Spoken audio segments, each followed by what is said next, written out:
Hello বন্ধুরা, স্বাগতম জানাই তোমাদের সবাইকে আমার চ্যানেলের আরেকটা নতুন এপিসোডে। আজকে আমি তোমাদের সাথে যে সিনেমাটা নিয়ে গল্প করব, সিনেমাটার নাম মেট্রো ইন্দ্র। সিনেমার পরিচালক অনুরাগ বাসু এর আগেও মেট্রো নামে একটা সিনেমা তৈরি করেছিলেন। আমি প্রথমে ভেবেছিলাম এটা হয়তো সেই সিনেমারই সিকুয়াল, কিন্তু সিনেমাটা দেখার পরে মনে হলো আগের সিনেমাটার সাথে এই সিনেমাটার কোনো মিল নেই। অবশ্য দুটো সিনেমার স্টাইল অনেকটা একই রকম। আগের সিনেমাটাতে আমরা দেখেছিলাম ডিরেক্টর 3-4টে গল্পকে একসাথে বলার চেষ্টা করেছিল, এবং এই সিনেমাটাও আমরা সেই স্টাইলটাই দেখতে পাবো। ডিরেক্টর এখানেও 4টে গল্পকে আমাদের সামনে তুলে ধরার চেষ্টা করেছে। 4টে আলাদা আলাদা গল্প আলাদা ট্র্যাকে চলার পরে একটা সময় এসে অবস্থার পরিপ্রেক্ষিতে কি করে একে অন্যের সাথে অ্যাটাচ হয়ে যায় সেটা নিয়েই এই সিনেমাটার কাহিনী। তো চলো সিনেমার এক্সপ্লেনেশন শুরু করা যাক। এক্সপ্লেনেশনের পরে আমার ব্যক্তিগত মতামত রিভিউ আকারে তোমাদের সাথে আমি শেয়ার করব। প্রথম যে গল্পটাকে আমি বেছে নেব, সেই গল্পের দুজন মেন ক্যারেক্টার হলো পার্থ এবং চুমকি। পার্থ চরিত্রে অভিনয় করছে আদিত্য রায় কাপুর এবং চুমকি চরিত্রে অভিনয় করছে সারা আলি খান। পার্থ একজন ট্রাভেল ব্লগার এবং চুমকি কর্পোরেট সেক্টরে চাকরি করে। পার্থের ক্যারেক্টারটা এরকমই, সে কোনো ফিক্সড রিলেশনে বিশ্বাস করে না। সে এভরি 2-3 মাস অন্তর অন্তর তার গার্লফ্রেন্ড চেঞ্জ করতে থাকে, এবং তার কাছে প্রেম ভালোবাসা মানে হচ্ছে একটা ফিজিক্যাল অ্যাটাচমেন্ট। অন্যদিকে চুমকিরও যে প্রেম ভালোবাসার প্রতি ডিপলি নলেজ আছে সেটাও কিন্তু নয়। তবে চুমকির একজন সিলেক্টেড বয়ফ্রেন্ড রয়েছে, তারা দুজনে একই অফিসে চাকরি করে। তবে চুমকির বয়ফ্রেন্ড চুমকিকে নিজের গার্লফ্রেন্ড বলে সমস্ত অফিসের সামনে কখনোই এক্সপ্রেস করে না। এরকম একটা অবস্থাতে কোইন্সিডেন্টলি পার্থ এবং চুমকির দেখা হয়। প্রথমত চুমকি পার্থের থেকে দূরে থাকলেও কোনো না কোনোভাবে তারা একে অন্যের মুখোমুখি চলেই আসে। এরপরে তাদের নিজেদের মধ্যে বন্ধুত্ব হয়। বন্ধুত্ব হওয়ার পরে ধীরে ধীরে তারা একে অন্যের প্রতি অ্যাট্রাক্ট হতে থাকে। পার্থ ধীরে ধীরে চুমকির মতো হয়ে যায় এবং নিজের উচ্ছৃঙ্খল জীবনযাত্রা থেকে বেরিয়ে এসে সে এটা বিশ্বাস করতে শুরু করে যে marriage is a good institution. অন্যদিকে নিজের বয়ফ্রেন্ড যার সাথে চুমকির বিয়ে হবে, তার কেয়ারলেস অ্যাটিটিউডের জন্য ধীরে ধীরে চুমকির বিয়ের প্রতি ইন্টারেস্ট কমতে থাকে এবং সে পার্থের মতো হতে থাকে। এইভাবে বিভিন্ন ছোটখাটো ঘটনার মধ্যে দিয়ে পার্থ এবং চুমকির স্টোরি এগোতে থাকে এবং শেষ পর্যন্ত গিয়ে পার্থ এবং চুমকির ব্যাপারটা তাদের দুজনের আন্ডারস্ট্যান্ডিং এ একটা জায়গায় সেটেল হয়। এবার আমাদের দ্বিতীয় গল্পের দুটো মূল চরিত্র মন্টি এবং কাজল। মন্টি এবং কাজল হাজব্যান্ড ওয়াইফ। মন্টি চরিত্রে আমরা দেখতে পাবো পঙ্কজ ত্রিপাঠীকে এবং কাজল চরিত্রে আমরা দেখতে পাবো কঙ্কনা সেন শর্মাকে। মন্টি এবং কাজল দুজনের মধ্যবয়সী, তাদের একটা 15 বছরের মেয়ে রয়েছে। এবং মধ্য বয়স হলে যেটা হয় সাধারণত বেশিরভাগ ক্ষেত্রে কি হয়, দীর্ঘদিন একে অন্যের সাথে থাকতে গিয়ে নিজেদের মধ্যে একটা একঘেয়েমি কিংবা একটা বিরক্ত ভাব চলে আসে। আর ঠিক তখনই কারো কারো মন সংসারের বাইরে অল্টারনেটিভ খোঁজার চেষ্টা করে। মন্টির ক্ষেত্রে অবশ্য ব্যাপারটা ব্যতিক্রম নয়। সে সবসময় সোশ্যাল মিডিয়াতে অল্টারনেটিভ খোঁজার চেষ্টা করতে থাকে এবং তাদের সাথে টাইম পাস করতে থাকে। সেটা শুধু নামমাত্র টাইম পাস। সে চেষ্টা করে যে ব্যাপারটা শুধুমাত্র সোশ্যাল মিডিয়াতে সীমাবদ্ধ ছিল সেটাকে ফেস টু ফেস বাস্তবে রূপান্তর করার জন্য। ঠিক এইখানে মন্টি ধরা খেয়ে যায় কাজলের হাতে। কাজলের আসলে প্রথম থেকে মন্টির উপর একটু সন্দেহ ছিল। সে খুব বুদ্ধি করে মন্টিকে ট্র্যাপ করে এবং সাকসেসফুলি সে মন্টিকে হাতে নাতে ধরতে পারে। এরপরে মন্টি এবং কাজলের রিলেশনের মধ্যে একটা দূরত্ব চলে আসে। মন্টি কন্টিনিউ ট্রাই করতে থাকে কাজলকে সরি বলে তার রাগ ভাঙানোর, কিন্তু তাতে কাজলের রাগ ভাঙানো সম্ভব হয়ে ওঠে না মন্টির পক্ষে।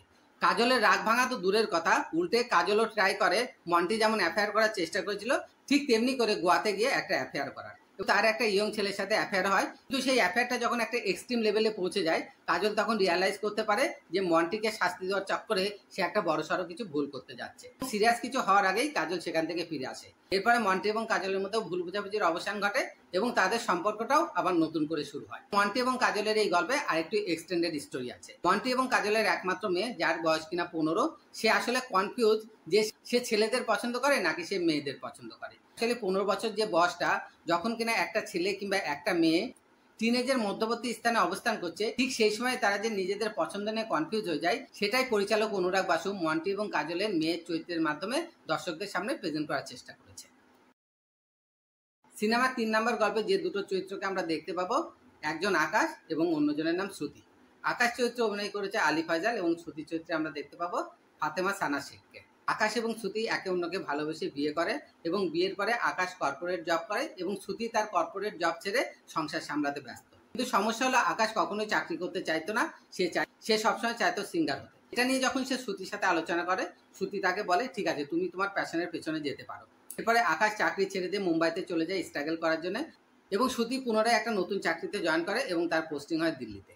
একদিকে আকাশ যখন স্ট্রাগল করতে ব্যস্ত এবং সফলতা না পাওয়ার জন্য তার মন মেজাজ এতটাই খারাপ হয়ে থাকে যে শ্রুতিকে সে যথেষ্ট টাইম দিতে পারে না, এমনকি ফোনেও শ্রুতির সাথে ঠিকমতো কথা বলতে পারে না। অন্যদিকে আকাশের থেকে কন্টিনিউ ইগনোর হতে হতে শ্রুতি তারই অফিসের একজন কলিগের প্রতি আকৃষ্ট হয়ে পড়ে। ধীরে ধীরে অফিস কলিগের সাথে শ্রুতির সম্পর্কটা এমন একটা জায়গায় পৌঁছে যেতে থাকে যেখানে গিয়ে তারা একে অন্যের সাথে প্রায় ইন্টিমেট হয়ে গেছিল। কিন্তু শ্রুতি নিজেকে কন্ট্রোল করে নেয় এবং আকাশের কথা ভেবে সে ফিরে আসে এবং সে মুম্বাইতে চলে যায় আকাশের কাছে। আকাশের স্ট্রাগলের দিনগুলোতে আকাশকে সঙ্গ দিতে থাকে। তাদের দুজনের মধ্যে তাদের আগত সন্তানকে নিয়েও একটা ভুল বুঝাবুঝির সৃষ্টি হয়। At the end of the story দুজনেই নিজেদের ভুল বুঝাবুঝি সবকিছু মিটিয়ে নেয়। তাদের দুজনের সম্পর্ক তাদের দুজনের একটা আন্ডারস্ট্যান্ডিং এর মধ্যে দিয়ে একটা সুন্দর জায়গা থেকে আবার নতুন করে শুরু হয়। এরপরে আসবে শিবানী এবং তার হাজব্যান্ডের গল্প। শিবানী চরিত্রে আমরা দেখতে পাবো নীনা গুপ্তাকে এবং শিবানীর হাজব্যান্ড চরিত্রে আমরা দেখতে পাবো কলকাতার শাশ্বত চ্যাটার্জিকে। দীর্ঘদিনের বিবাহিত জীবনে দুজনের সম্পর্কটা যেমন হওয়া দরকার মোটামুটি সেই রকমই তাদের সম্পর্ক। তাদের এই দীর্ঘদিনের বিবাহিত জীবনে তার হাজব্যান্ড একবার অন্য নারীর প্রতি আসক্ত হয়েছিল এবং সেটা সে ধরাও খেয়েছিল। তারপরে শিবানী তাকে মাফ করে দেয় এবং ক্ষমা করে দেওয়ার পরে তাদের বিবাহিত জীবন অ্যাজ ইউজুয়াল চলতে থাকে। এই গল্পের টুইস্ট আসে তখন যখন শিবানীর বাড়িতে তার পুরনো কলেজ থেকে একটা চিঠি আসে 79 ব্যাচের রিইউনিয়ন প্রোগ্রামের জন্য। শিবানী সেখানে যেতে চায় কিন্তু শিবানীর হাজব্যান্ড শাশ্বত তাকে অ্যালাউ করে না, কারণ তার ধারণা শিবানী একা একা কোথাও ট্রাভেল করতে পারবে না।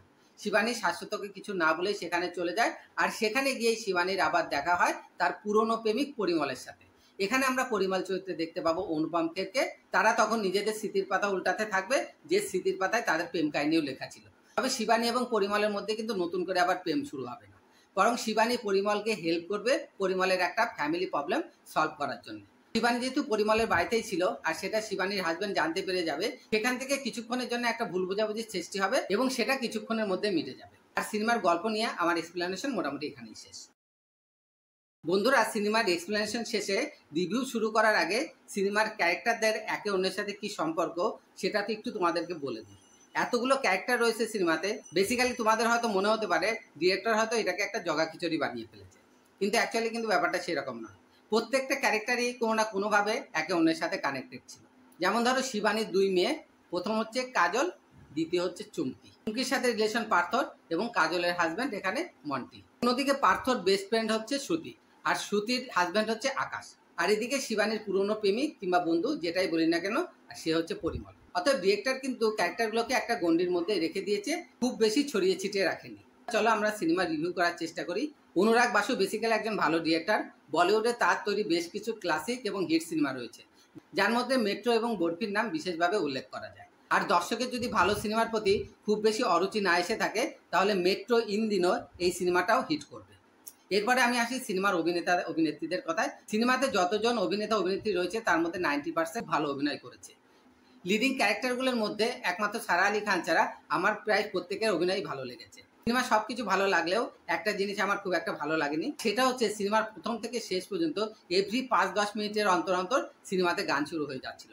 ক্যারেক্টারগুলো গান শুরু করে দিচ্ছিল, সিনেমার মিউজিক ডিরেক্টর রাস্তাঘাটে যেখানে সেখানে দাঁড়িয়ে গান করে যাচ্ছে। মাঝে মাঝে মনে হচ্ছিল যে কোনো সিনেমা নয়, পুরোনো দিনের চিত্রমালা চলছে আমাদের চোখের সামনে। তবে সেটাকে যেহেতু কাহিনীর সাথে অ্যাডজাস্ট করে এডিট করা হয়েছে, সেক্ষেত্রে খুব একটা বেশি বেমানান বলে মনে হচ্ছে না। তো বন্ধুরা, আজকের মতো এ পর্যন্তই। আমার এক্সপ্লেনেশন, আমার রিভিউ যদি আপনাদের ভালো লাগে অবশ্যই ভিডিও লাইক করুন, শেয়ার করুন, কমেন্টস করুন এবং চ্যানেল সাবস্ক্রাইব করুন। আর বেল বাটন প্রেস করে রাখুন যাতে আমার পরবর্তী রিভিউ ভিডিও সবার আগে চলে আসে আপনাদের কাছে। ভালো থাকবেন, ভালো সিনেমা দেখবেন এবং অবশ্যই সিনেমা হলে গিয়ে দেখবেন। Good bye and have a nice time.